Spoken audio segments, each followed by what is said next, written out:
Hello everyone, अस्सलाम वालेकुम वरहमतुल्लाहि वबरकातुहू। मैं हूं साजिद नवाज और मेरा यूट्यूब चैनल है साजिद नवाज 125।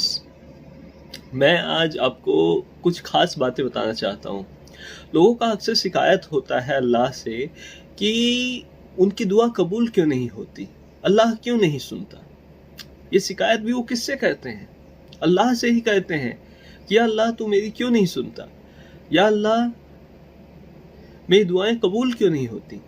ये जो बातें लोग कहते हैं ये भी अल्लाह से ही कहते हैं। इसका मतलब कहीं ना कहीं आपका ईमान सही है, आपका ईमान अल्लाह पर है कि हाँ अल्लाह कभी ना कभी सुनेगा।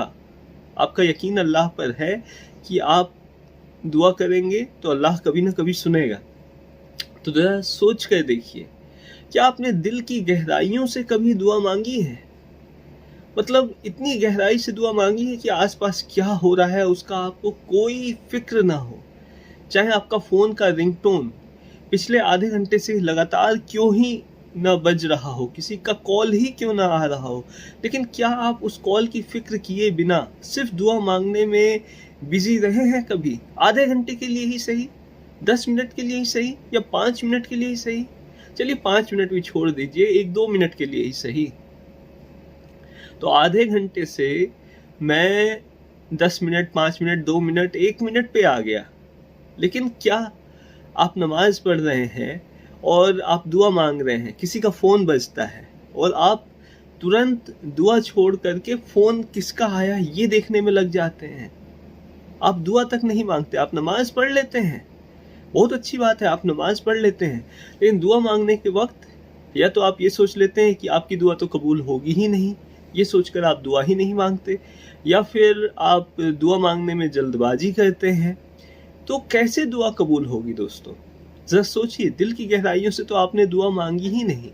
किसी का फोन बजता है, आप सोचते हैं कि अरे दुआ छोड़ो, दुआ तो ऐसे भी कबूल नहीं होनी है, और फोन में उठा के कुछ बात करते हैं, शायद कोई काम बन जाए। ये सोच करके आप फोन उठा लेते हैं और बाद में पता चलता है कोई जरूरी काम नहीं था, बस ऐसे ही कोई फोन कॉल था। लेकिन सोचिए, सारे काम बिगड़ेंगे या बनेंगे वो तो अल्लाह की रजा पर डिपेंड करता है। अल्लाह चाहेगा तो सारे काम बन जाएंगे, चाहेगा तो सारे बने बनाए काम भी बिगड़ जाएंगे। तो उस अल्लाह से आप जब दुआ कर रहे हैं तो बगल में फोन आपका 1 मिनट बजे या 1 घंटे तक बजता रहे लगातार, आपको फिक्र नहीं करनी है। जब अल्लाह से आप दुआ कर रहे हैं तो हर चीज अच्छा हो, आपकी दुनिया में भी और आपकी आखिरत में भी। ऐसी दुआएं कीजिए दोस्तों। और दोस्तों, दुआएं कहते हैं लोग अक्सर तो सिर्फ दुनिया के लिए ही दुआएं कहते हैं अल्लाह से, आखिरत कोई नहीं मांगता। बहुत कम लोग ही मेरी तरह आखिरत के लिए भी दुआ कहते हैं, और आखिरत ही असली गोल है लाइफ का। जन्नत में जाना ही असली गोल है लाइफ का।